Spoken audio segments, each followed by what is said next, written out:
Oh, we're back again. I am excited to do this one today. I'm going to call this one setting the table with Google Sheets, right? We're going to actually build some amazing stuff with Thomas. I see Catherine has set up quite a lineup today for us. Quite a challenging Google Sheet with Table live stream today, which I'm really excited to go over because a lot of requests on how to manage complicated tables with Google Sheets and getting the data from the Google Sheet into Singular. Some of the stuff is not, I would call it super intuitive right out of the gate, because as soon as you leave the Singular environment and you attach to something like Google, there's all kinds of things that you have to be aware of. And that's what today's stream is all about, to go over those things. And Thomas has prepared quite a in-depth, deep dive, and I'm excited to go over it. So we've got a bunch of people coming in on the chat too, which I like. So hopefully we'll get a lot of questions today, which we love. And I think rather than listen to me speak, I want to watch this cool demo myself, because I got a little preview earlier, and now we're going to send it over to Thomas. And Catherine, again, thanks for setting this thing up. I know it was a lot of work to do this, and a lot of thinking about how we want to best show this. So here we go. Okay, let me share my screen. I hope I'm sharing the right one. Do I? Oh yeah, looks perfect. Okay, well, Google Sheets and the Singular Google Sheet widget. Well, Google Sheets are all over the place, and when we discussed the first time how do we integrate it, we came up with a very, let's say, quick solution to do that, which looked really very, very easy. And the first version of the Google Sheet widget was born. So the Google Sheet widget itself, like any other Singular widget, it runs within an iframe, and you add it to the composition. And the widget has its functionality within that iframe. The Google Sheets widget establishes a connection to Google and reads the data. So far, all good. There are a couple of things you need. It's an API key, which you need to create. Then you need the Google Sheet ID and to define the range. So these are the basics, which I guess you're all familiar with. This structure and architecture of the Google Sheet widget connecting to the backend using the API was quite easy to build, and for the use cases that we discussed and that where we had the requirements at the beginning, it was a perfect solution. But then, well, we saw compositions that are using multiple instances of the Google Sheet widget, and each widget is running in its own iframe, establishing its own connection and multiplying in this way the API calls. Well, so far that's all good. When you look then one step further, you want to use this composition in production. What we do on the backend, we load instances of that composition in the Studio preview and in the Studio output, and also, of course, on the output URL, which you render. And what happens then, you suddenly end up with a lot more of requests that hit the Google Sheets API. And there are limits. These limits are hard limits. And Google set the quota lower, as it was a while ago. So you can send, using one project and one API key, up to 300 requests per minute. But there is even a stronger limit, which is this per minute per user per project limit, which is 60, which means one call per second. And yeah, we have seen some compositions that had 60, 70, 80 instances of the Google Sheet widget, which of course then created API errors and have some limitations there. And we're going to show you how to solve that. What we did on the backend is we added a cloud function. which receives all the requests from the Google Sheet widget and actually does the API call. And this cloud function reads the entire Google spreadsheet and caches it for a couple of seconds. So when multiple widget instances request data from the same spreadsheet, they don't hit the API, the Google API, they just talk to our cloud functions, and the cloud function responses right away. So this is an option which we've added, and it solves a lot, and it stretches the limit, but of course not entirely. Still, when you have composition with 60, 70, 80 widget instances, you run into that API quota limits, and therefore we implemented a truncated exponential backoff strategy to manage those requests. And what basically happens is that when one request fails, we extend and increase the duration until the next request. And when requests return successful data, then we decrease it again. And this way, we achieve pretty good results. So far, so good. Let's step into a real life example, which is this one. We prepared the Google Sheet, which a couple of tables. So that's the first table which we have here. It shows some team statistics with columns of wins and losses, and then there is a shootout. What we are looking at is just this first part of the table, and look at the composition that someone sent us because he experienced some API quota issues. The way this composition was built was using the Google Sheet widget. And first thing what we saw for this table here is there are so many instances of the Google Sheet widget. And why? So each line which is there establishes a connection to the Google Sheet, to the spreadsheet.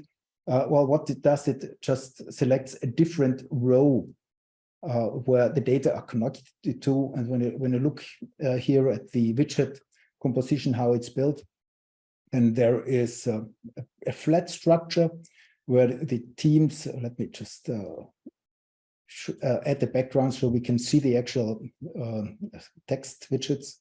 There is the team wins and losses value, and this is connected to the values that are directly returned from this Google Sheet widget for each of the row. But it's just a single row here.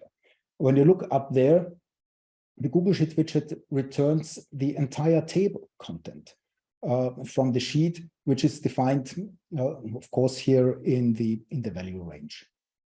So let me just. So basically, every line of data inside this table is using an individual Google Sheet widget, which we would consider sort of an inefficient way to build, but understandable if you don't have experience building tables with the Google Sheets widget. So that's kind of what we're going to dig into today. Yeah.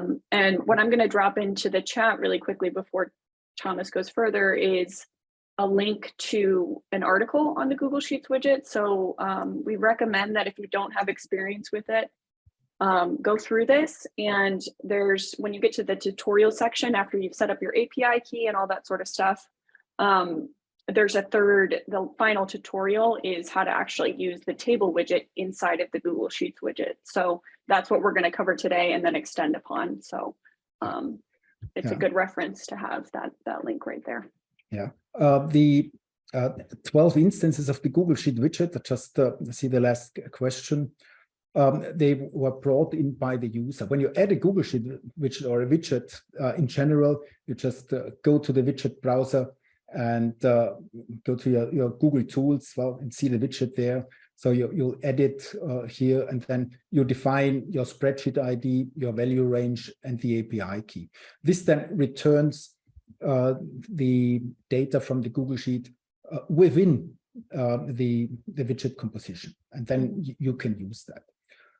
The reason why the composition was built like that is because this user was using a different solution, a different system first, before moving to Singular. And so they just used the same strategy to do that. There is another issue with that, or difficulty with this when you look at it. One is what do you have to do when you want to change the font size or want to change the layout of each line a little bit? So then you have suddenly to manage 12 instances of that. So this also is adds some more complexity. Can you go line by line, Thomas, really fast, and just hide a couple just to reiterate to people what's going on here, that these are all individual pieces. And let's be, I'm going to interject here for a second, because there's one point I don't think is big. Let me be crystal clear on this point. This is absolutely how you do not want to build a composition. Listen, whoever built this, users, and many users did, and it's not to any fault of your own. It's like Thomas said.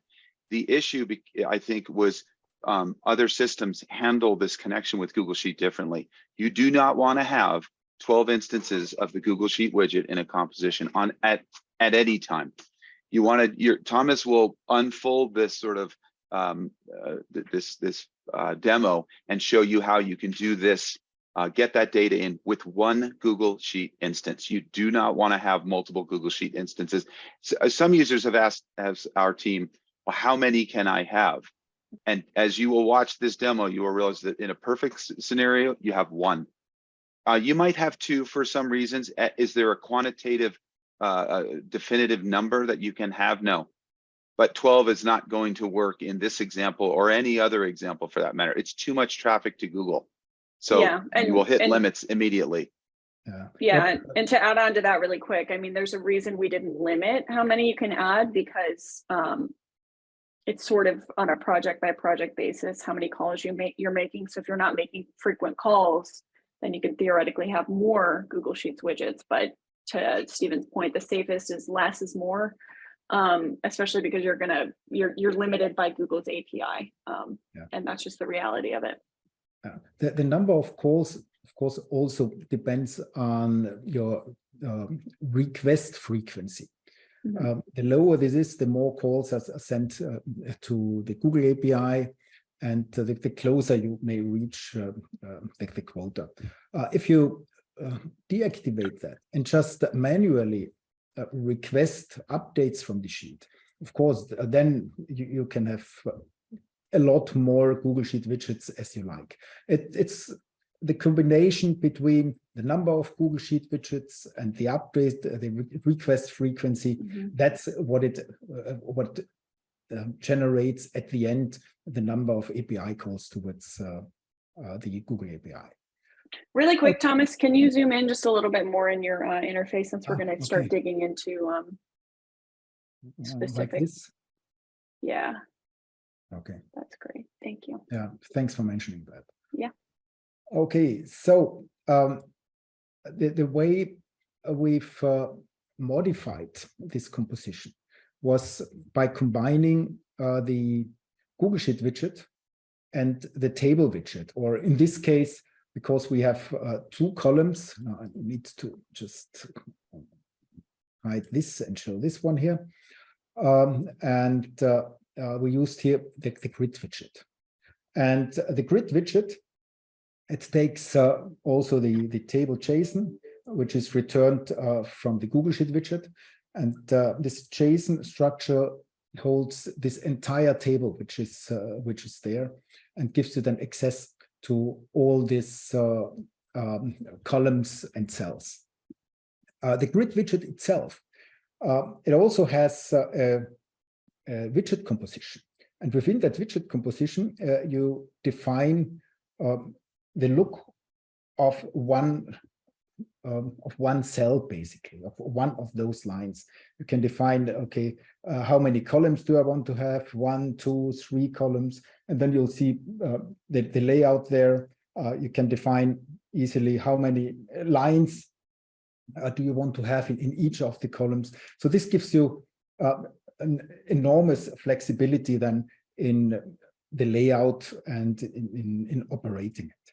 When I just look into one of the cells, then what you see is, there is the team, the wins, the losses, and you'll connect that to the control nodes within the grid widget, and can modify it, can change the layout, change the size a little bit here and there, choose different colors, and which makes it then really easy. Well, I probably don't change the color too much, because when I change colors, they don't look nice anymore.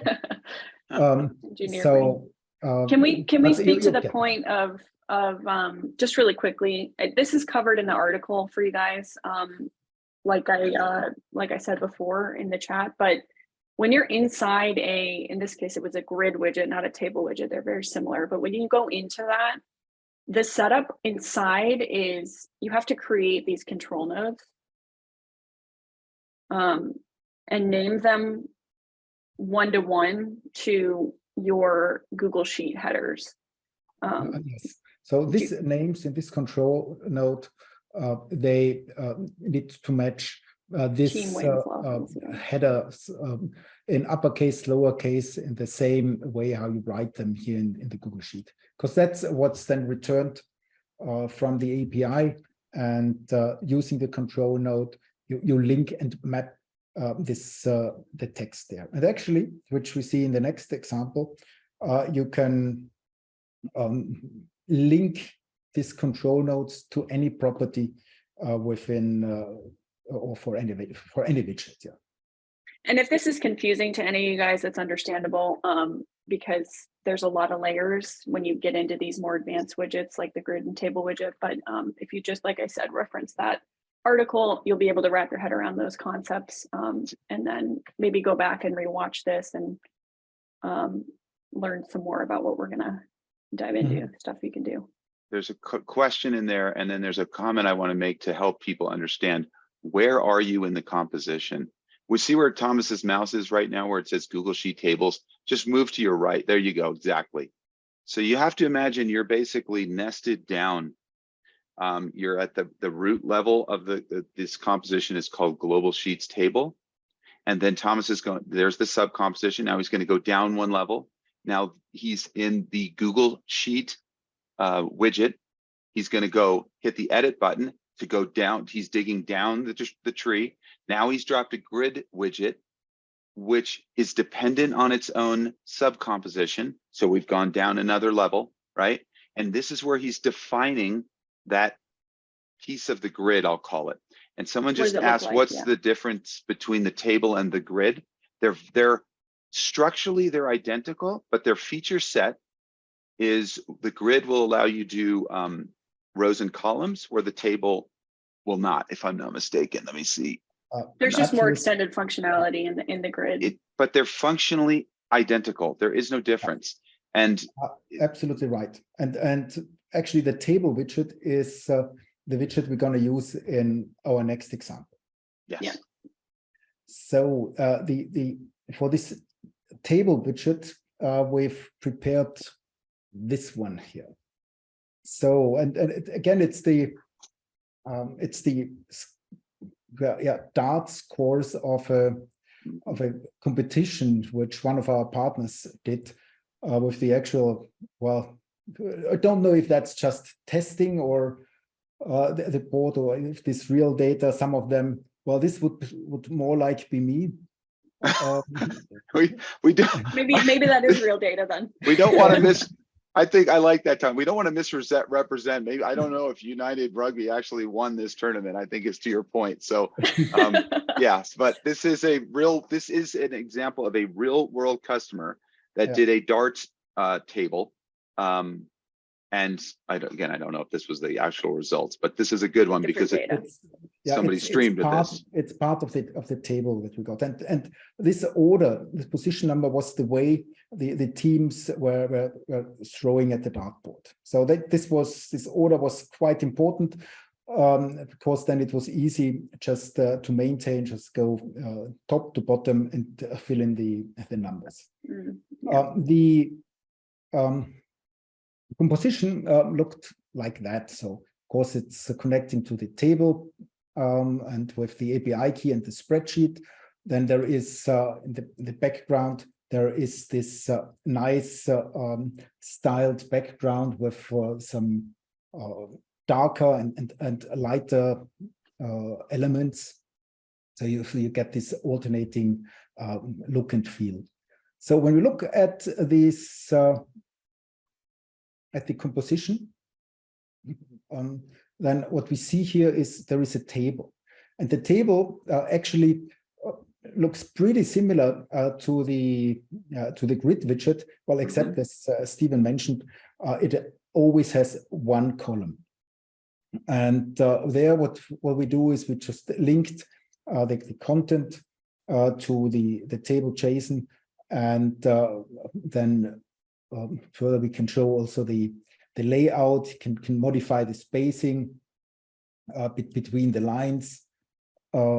Let's say, so it looks like there's more than one column, but that's just because it's that those columns are inside the individual row. Like if Thomas digs into the actual here, we're inside the table widget. So that's exactly where we are going to. So we created the control nodes with the position company, darts 1 to the total score, and then positioned them here like they are. In a single row, yeah. So the table widget also gives you, let me just deactivate that.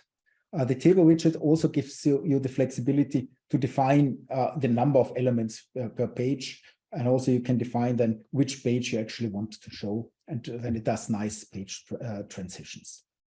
And there we go. So that's then the result of it. Now we have 11 names here. But for example, if we don't want to have 11 names, we just want to have 10 names. That's easy to adapt in the table widget. And when we go back, what we see is, oh, the background doesn't match, because the background is a static image. Yes. So now versus just going back, creating a new background, what you can do is you can extend your Google Sheet by example, an additional function. Actually, it's what I have here. Let's have a look. There you here. go. And add a color there. And also what you want to do, this is what this table is, the result table at the end. What you want is you want to have the scores sorted by the best winner. So the top scorer should be first. And therefore, what we did is we just use the Google Sheet function. It's the sort function, which takes the table which is being generated here, and then just sort it by the total score. And then that's what we actually then use to feed the table. And when I now just change the range from table to table sorted. So what we get here then is the number of scores or of players sorted by the total score. So 122 is the biggest one, then 62, 50, and so forth. So I just added a link to a Google article about the sort function. So if you want to learn how to set that up in your sheet. And also what's nice, and I'll just open now both next to each other. So, and when I change the score in this table, let's see why 62 there. When I change the score here, the Google Sheet requests the scores now every 5 seconds. And then once it reads the new data, it doesn't read the data from here, it reads the data from the sorted table, and then it updates properly and just shows what you actually want to have. So basically that's your operator sheet. And then the sorted one is the one you don't want to obviously touch because that's the one that's referenced. Okay, so let's have a look, another look here into this one. Yeah, okay, there we go. I prepared a second example of this same Google Sheet, which looks a little slightly different. And this actually addresses the Color. topic of alternating background colors. So what did we do there is, well, next to this table which is sorted, I just added another column, which contains a color, which is blue with transparency and another blue with a little different transparency, and which you can see actually here. And then I created another control node, which is the color control node, and linked it to the background color. And then this way you can control easily the colors of your backgrounds just by the Google Sheet. And if you want to highlight, for example, this World Rugby, let's say we want to show them light green, then we'll just enter the HTML color name here, or you name the color code or whatever. So you can control the layout of your Google Sheets table actually from the Google Sheet itself. And obviously you could as a user, if it's easier, you could convert those hex values into a little drop down in Google Sheets. So you have a nice interplay between feature sets of Google Sheets, whether it's doing drop downs or additional sorting like Thomas showed you to manage the data outside of Singular before it gets sent to manage the data in Google Sheets before it gets sent to Singular. And obviously Thomas is showing a nice example here with color, but it goes without saying that that could also be a URL to a logo, for example, where you attach it to an image widget and so forth. It could be a value that you'd maybe turn something on and off, set the opacity of something. That the sky's the limit really there in terms of what properties you can connect from the control nodes to the Google Sheet. And it's not just text.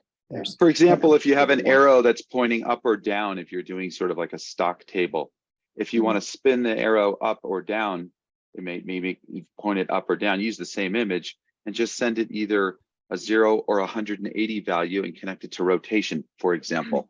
So it's endless possibilities. We obviously can't cover them all. They're endless, literally. But this is a great example that Thomas is showing you in terms of how to extend what gets sent. Activating something on and off, that's a good keyword. That's actually what this checkbox here is for. So Google allows you to add and to insert these checkboxes into cells, and you can use that to activate, deactivate, or to show and hide something within Singular. It's not as easy as it is just adding it. So there is a little thing which you need to think of. And that's basically what Google translates the value of the checkbox to is to true and to false. Well, this value, and this is a text, and this true and false is something which we cannot that easily link to a control node. But what we easily can link to a control node is 1 or 0.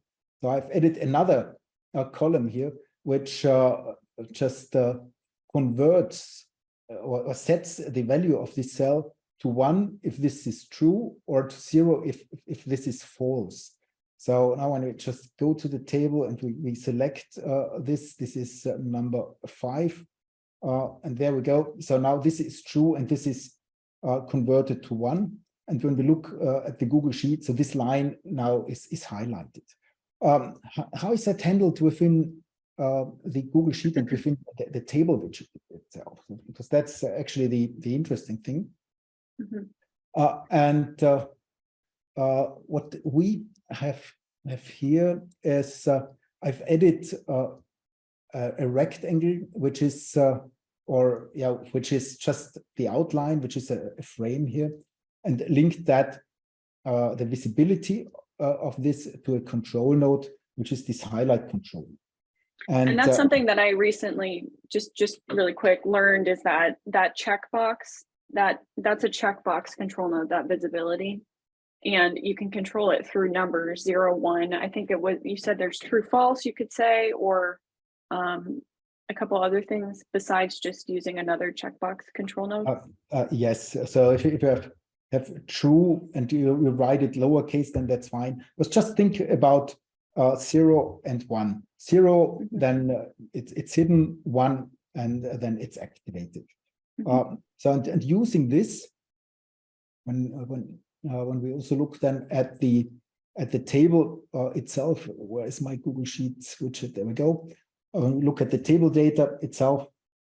So we see that there is all the position, company name, the rows, total score. Then there is the color and the highlight.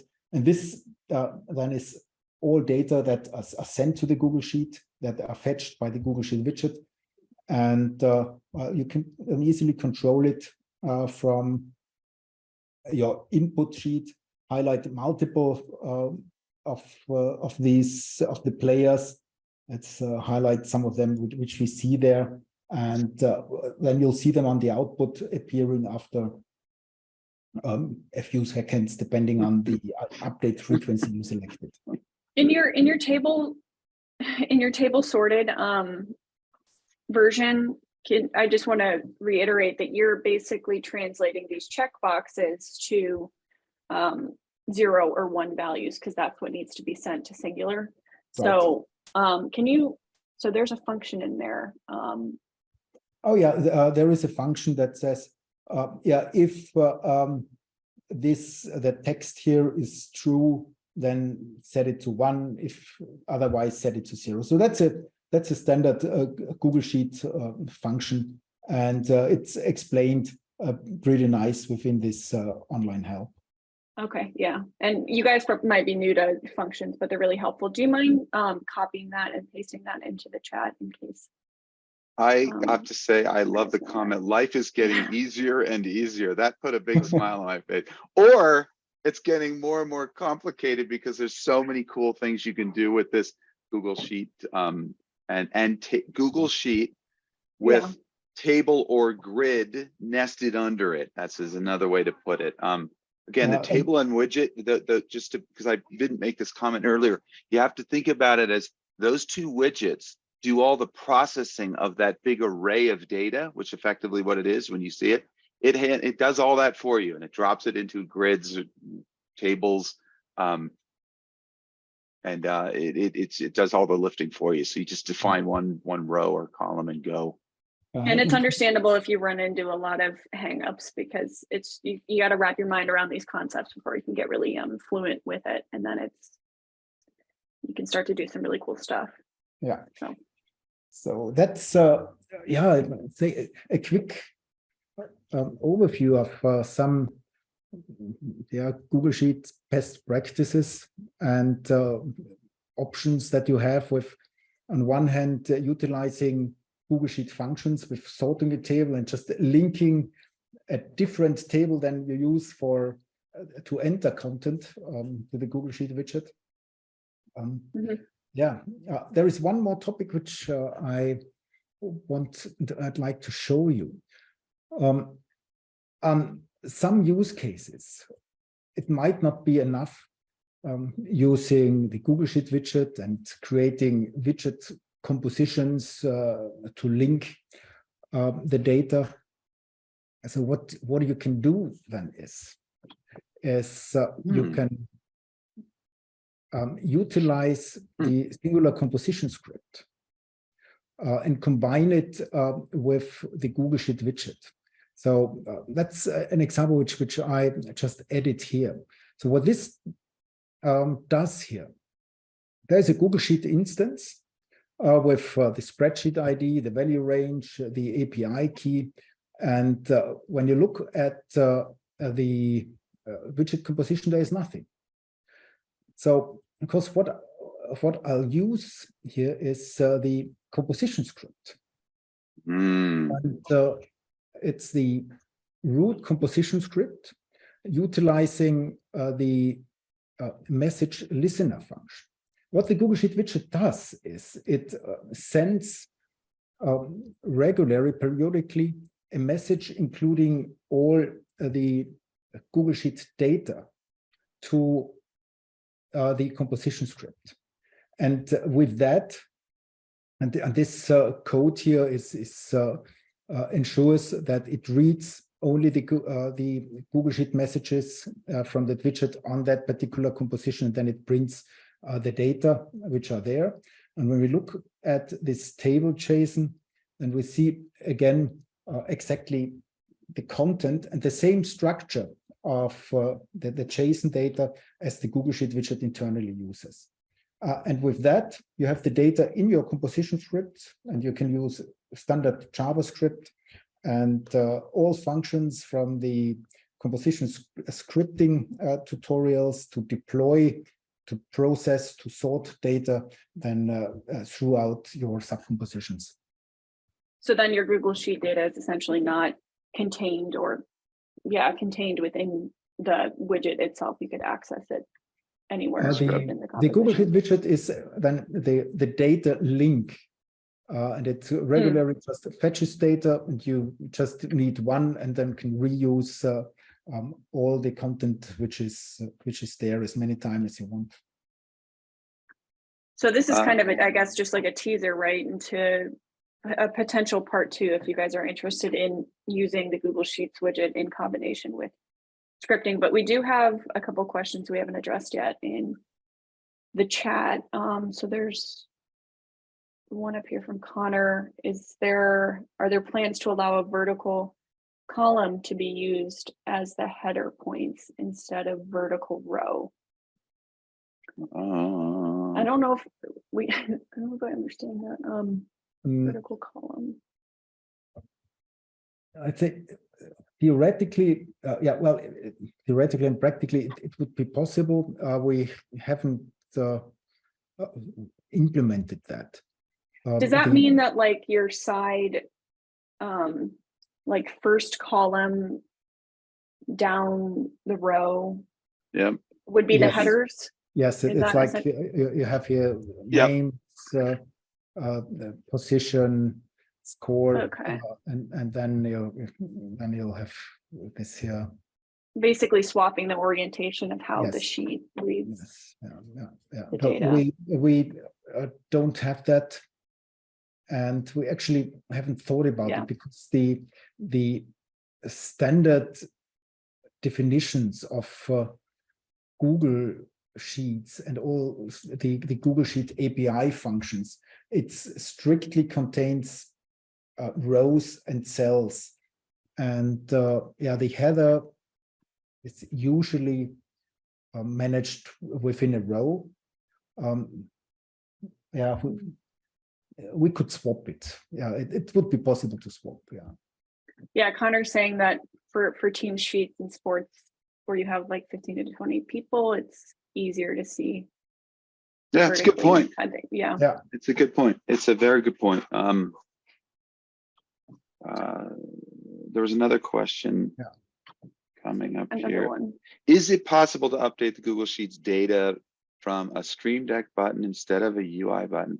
I don't know. I would think there'd be a way to do that with Stream Deck, to basically set a value from Stream Deck into Google Sheet, up or down, or I don't know the answer to that question. I would think there's a creative way to do that. It really isn't. It's not really a singular thing per se.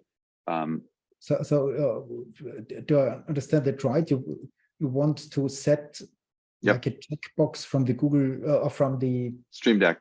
The Stream Deck. I don't know. Well, If someone can figure that out, I'd like to know. That would be kind of a cool feature. Just hit the button to highlight this guy, hit the button to change the value. I don't know off the top. It's possible, yeah. Stream Deck has an API. Google has an API to read and write data. Yeah. Technically, it should be possible. Yeah. Any I guess other we questions? just haven't seen it. Yeah. Been done yet. But of course, you can use the Stream Deck plugin to directly update data in Singular. That's this you can do directly. Absolutely. Yep. You can do that with Companion, with BitFocus Companion. You could do that.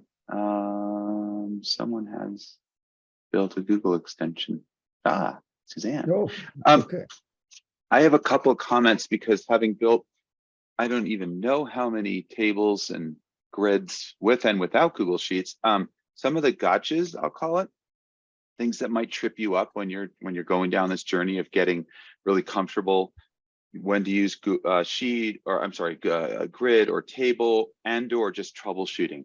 Some of the things that will trip you up are, make sure, and this got touched on earlier, make sure that your control node names match your Google Sheet headers. And case sensitive, that was brought up earlier, but I just wanted to reiterate that point. That's one of the, oh, things aren't working. How come this data isn't updating? Check that first, make sure that and also make sure that your range is correct, that your range in your Google Sheet widget is matching what data you want to send. That's another easy place to get tripped up, is say, hey, how come the data isn't going? Those two pieces, connections between control node names and the Google Sheet headers, and that the range is set correctly, because you might be expanding and contracting your range, and then you forget, oh, I left it, it's only grabbing this amount of data, but I'm not seeing it. That's a common gotcha. I do it all the time. I'm like, why isn't it there? And so, but once you know that, those are two troubleshooting. And also, yeah, go ahead. Can I just add really quick on the range, because we've seen this understandably with users where, actually this was part of that first example Thomas was showing, which is, well, let me take a step back. You have to make sure you're always selecting the header names of that range, because that's the way that Singular takes the data and sends it to the right parameters. And we had a customer or user select the first, maybe from, let's say in this example, from row 1 to 10 or something. And then they're like, okay, now I want 11 to whatever in my next set of, in another graphic. But if they're selecting that range, they weren't selecting the header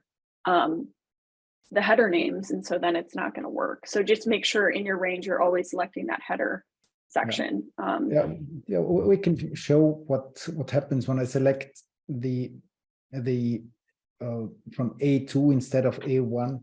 So this would without the header start here, and then what's returned is that the header names is the Rugby United, which is the first entry here, and then there are some limitations because numbers are not allowed to be only numbers are not allowed to be the header naming. There always needs to be at least one character and then any number, or any number plus one character. So this is let's say a naming convention from the backends we use. But as soon as you then again just update and enter the right range, again the Google Sheet finds data and all the mapping and linking works again. So this is, just keep in mind, always select the header as your first row.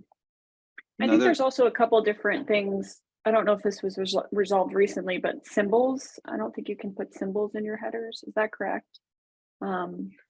There are some of the symbols, they are parsed. So if you have a dollar sign or or escape characters, which are usually used, then they are all replaced.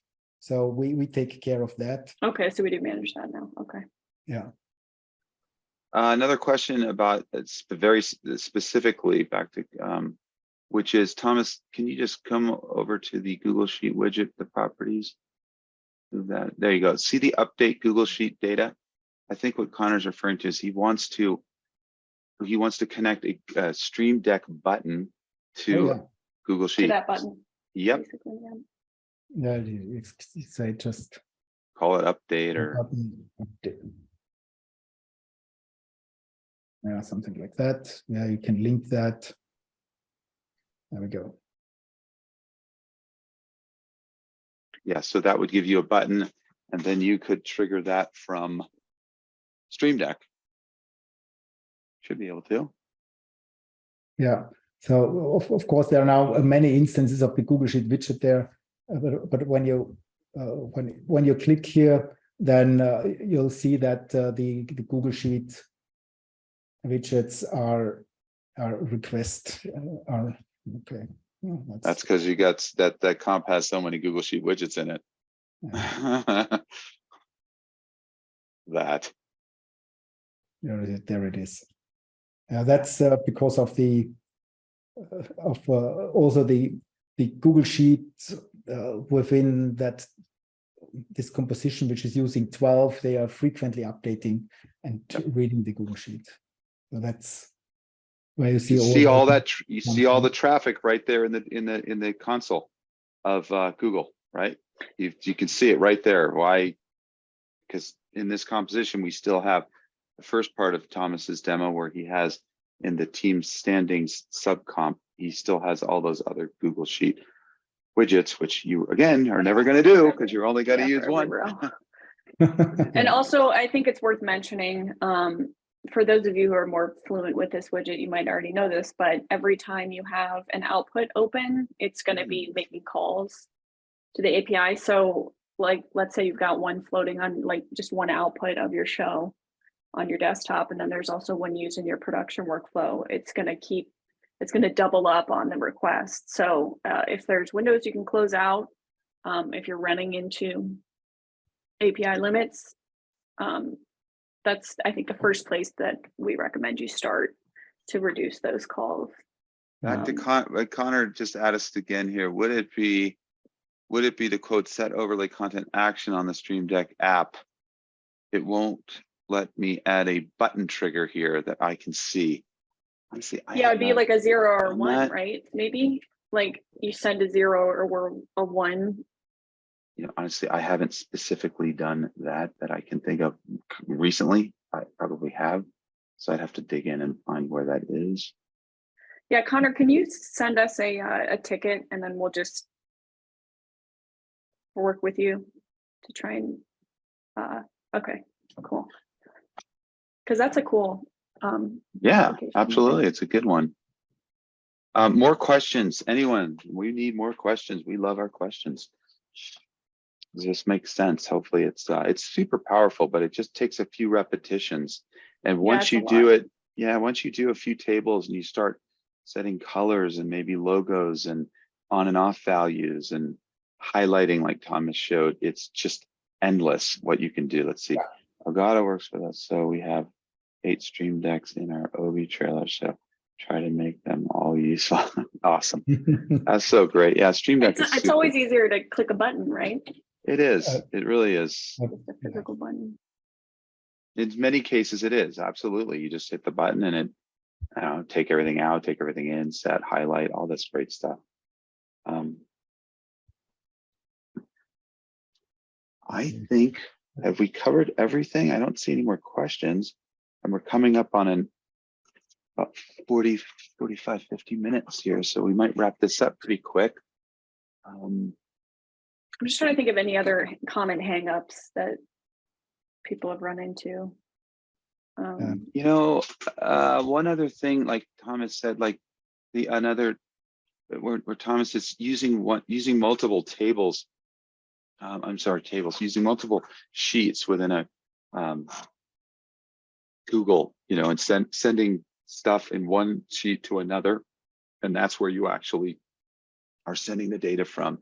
That can trip you up too, because I'll have a Google Sheet with maybe 4, 5, 6, 8 tabs, and I might be doing certain kinds of calculations in different ones and then resolving to one, and that's the one that gets sent to Singular. So that trips me up too from time to time when you get more sophisticated stuff that you're doing in the Google Sheet. I mean, that can always just be maybe resolved with some simple naming convention that's familiar to you, where the one that has the data, the final data, you know, put final or something in the name of the sheet. Because I can see how that would get a little confusing. Yeah, probably some errors that we can There you go. create. There we go. Yeah. So what I did is I changed. It looks a bit weird now because of zooming in. I changed the API key. Now the API key is wrong, and we write an error message that the API key is wrong. It has an error. Please check. Yeah, that's basically what it is. So if you experience or have the feeling something's wrong, so then open the browser console using the F12 key and check the messages. When you see something that's red and says API key is not valid or you're over the quota, then this is something that should alert you and just check your API keys. It can happen sometimes that when you copy and paste it, one of the characters is not selected, or you just add another one to at the end, so that things like that happen. Or if you're, I was just going to say really fast on the API key, if you haven't generated one before, maybe you missed a few steps or something. In the tutorial, we actually have one. It's referenced in that Google Sheets widget article that I sent. If you're in our support portal, you can just search Google Sheets widget. It's at support.singular.live. But within that, the beginning steps of setting it up, it'll teach you how to set up an API key. So just make sure to follow those very closely. Yeah, if this arrow key appears more often, then we'll just also refer a link where you can that tells you where to find it, where you can create an API key. So what we'll do then with this particular widget is it's basically, let's say, in a sleeping mode, and it waits until the API key changes. It doesn't request data from Google. It still checks if the API key has changed. If not, it just brings this message again.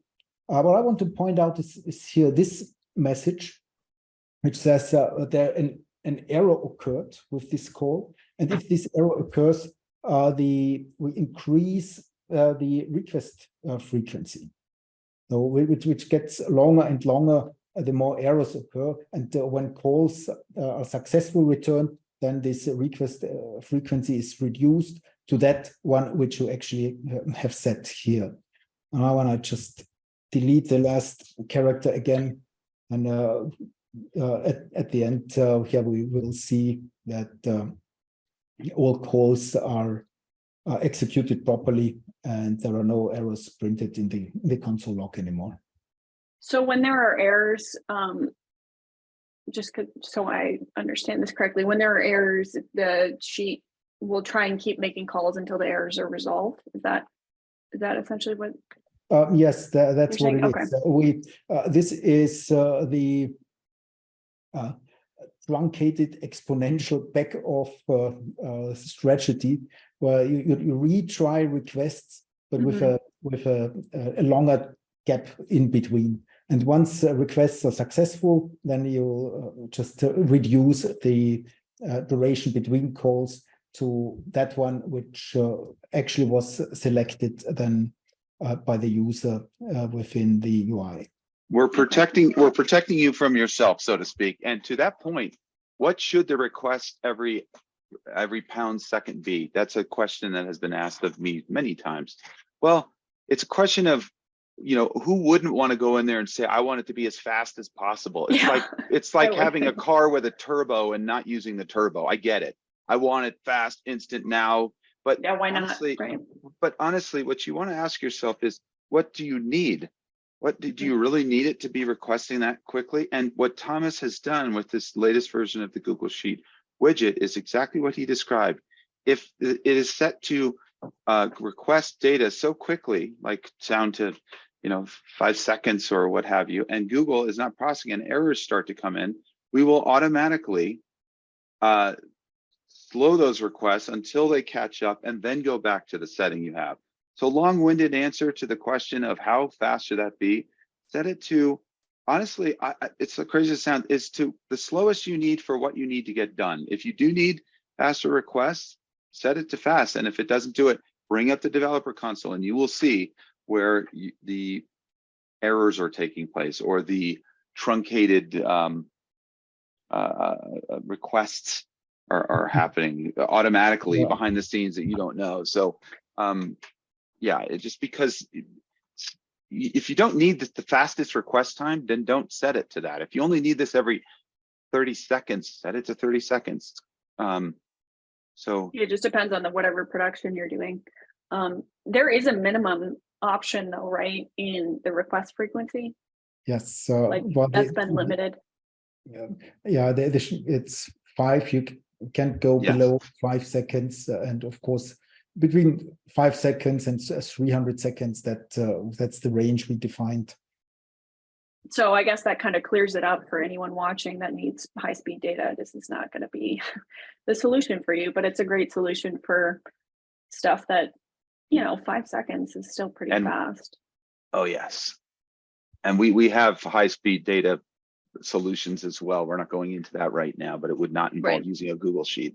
Yeah, you don't use Google Sheets for sub-second updates. Use data streams for that. That's a lot faster, or direct socket connections. Jason, thanks for watching. I just saw a message from him, and yes, we will do more deeper dives. I don't know about a certification program. That'd be kind of cool. I never really thought about that. Any other questions? Because we're coming up on an hour. I don't see any other. Thomas, great job. Okay. Honestly, this is complicated. Complicated stuff. And but I think you did a really good overview. And I think Catherine, thanks for your comments because you round out your perspective on things. Yeah, hopefully you guys have continued success with Google Sheets with grids and tables. And if you have questions, we have the support. So hit us up. Yep. And then just final thoughts here. You're going to get an email about when we post this for watching the replay. I'm sure you guys will want to watch it because we covered a lot. And that's it. Thanks for joining us. Okay. Take care, guys. Thanks, guys. Thank you. Bye-bye. Bye for now.